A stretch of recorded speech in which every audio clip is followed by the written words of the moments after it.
The Declaration of Independence. In Congress, July 4th, 1776. The unanimous declaration of the 13 United States of America. When in the course of human events it becomes necessary for one people to dissolve the political bands which have connected them with another, and to assume among the powers of the earth the separate and equal station to which the laws of nature and of nature's God entitle them, a decent respect to the opinions of mankind requires that they should declare the causes which impel them to the separation. We hold these truths to be self-evident, that all men are created equal, that they are endowed by their Creator with certain unalienable rights, that among these are life, liberty, and the pursuit of happiness, that to secure these rights, governments are instituted among men, deriving their just powers from the consent of the governed, that whenever any form of government becomes destructive of these ends, it is the right of the people to alter or to abolish it, and to institute new government, laying its foundation on such principles and organizing its powers in such form as to them shall seem most likely to affect their safety and happiness. Prudence, indeed, will dictate that governments long established should not be charged for light and transient causes, and accordingly all experience hath shown that mankind are more disposed to suffer, while evils are sufferable, than to right themselves by abolishing the forms to which they are accustomed. But when a long train of abuses and usurpations, pursuing invariably the same object, evinces a design to reduce them under absolute despotism, it is their right, it is their duty, to throw off such government, and to provide new guards for their future security. Such has been the patient sufferance of these colonies, and such is now the necessity which constrains them to alter their former systems of government. The history of the present King of Great Britain is a history of repeated injuries and usurpations, all having in direct object the establishment of an absolute tyranny over these states. To prove this, let facts be submitted to a candid world. He has refused his assent to laws, the most wholesome and necessary for the public good. He has forbidden his governors to pass laws of immediate and pressing importance, unless suspended in their operation till his assent should be obtained, and when so suspended, he has utterly neglected to attend to them.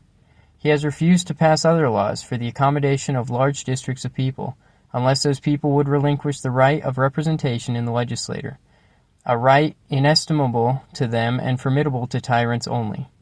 He has called together legislative bodies at places unusual, uncomfortable, and distant from the depository of their public records, for the sole purpose of fatiguing them into compliance with his measures.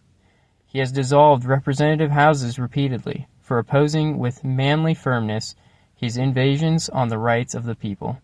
He has refused for a long time, after such dissolutions, to cause others to be elected, whereby the legislative powers, incapable of annihilation, have returned to the people at large for their exercise. The state remaining in the meantime exposed to all the dangers of invasion from without, and convulsions within. He has endeavored to prevent the population of these states, for that purpose obstructing the laws for naturalization of foreigners, refusing to pass others to encourage their migrations hither, and raising the conditions of new appropriations of lands. He has obstructed the administration of justice by refusing to assent to laws for establishing judiciary powers. He has made judges dependent on his will alone for the tenure of their offices, and the amount and payment of their salaries. He has erected a multitude of new offices and sent hither swarms of officers to harass our people and to eat out their substance. He has kept among us in times of peace standing armies without the consent of our legislators.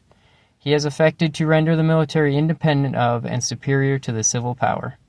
He has combined with others to subject us to a jurisdiction foreign to our Constitution and unacknowledged by our laws, giving his assent to their acts of pretended legislation,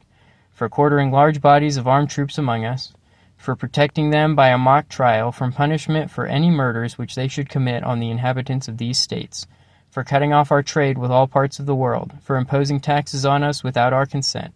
for depriving us in many cases of the benefits of trial by jury, for transporting us beyond seas to be tried for pretended offenses, for abolishing the free system of English laws in a neighboring province, establishing therein an arbitrary government, and enlarging its boundaries so as to render it at once an example and fit instrument for introducing the same absolute rule into these colonies, for taking away our charters, abolishing our most valuable laws, and altering fundamentally the forms of our governments, for suspending our own legislatures, and declaring themselves invested with power to legislate for us in all cases whatsoever. He has abdicated government here by declaring us out of his protection and waging war against us. He has plundered our seas, ravaged our coasts, burnt our towns, and destroyed the lives of our people. He is at this time transporting large armies of foreign mercenaries to complete the works of death, desolation, and tyranny, already begun with circumstances of cruelty and perfidy scarcely paralleled in the most barbarous ages, and totally unworthy the head of a civilized nation. He has constrained our fellow citizens, taken captive on the high seas, to bear arms against their country, to become the executioners of their friends and brethren, or to fall themselves by their hands. He has excited domestic insurrections among us, and has endeavored to bring on the inhabitants of our frontiers the merciless Indian savages, whose known rule of warfare is an undistinguished destruction of all ages, sexes, and conditions. In every stage of these oppressions, we have petitioned for redress in the most humble terms. Our repeated petitions have been answered only by repeated injury.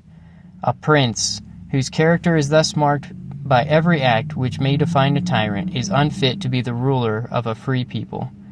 Nor have we been wanting in attentions to our British brethren. We have warned them from time to time of attempts by their legislator to extend an unwarrantable jurisdiction over us. We have reminded them of the circumstances of our emigration and settlement here. We have appealed to their native justice and magnanimity, and we have conjured them by the ties of our common kindred to disavow these usurpations, which would inevitably interrupt our connections and correspondence. They, too, have been deaf to the voice of justice and of consanguinity. We must, therefore, acquiesce in the necessity which denounces our separation, and hold them, as we hold the rest of mankind, enemies in war, in peace friends. We therefore, the representatives of the United States of America in General Congress, assembled appealing to the Supreme Judge of the world for the rectitude of our intentions, do in the name and by the authority of the good people of these colonies, solemnly publish and declare that these united colonies are and of right ought to be free and independent states, that they are absolved from all allegiance to the British Crown, and that all political connection between them and the state of Great Britain is and ought to be totally dissolved, and that as free and independent states they have full power to levy war, conclude peace, contract alliances, establish commerce, and do all other acts and things which independent states may of right do. And for the support of this declaration, with a firm reliance on the protection of divine providence, we mutually pledge to each other our lives, our fortunes, and our sacred honor.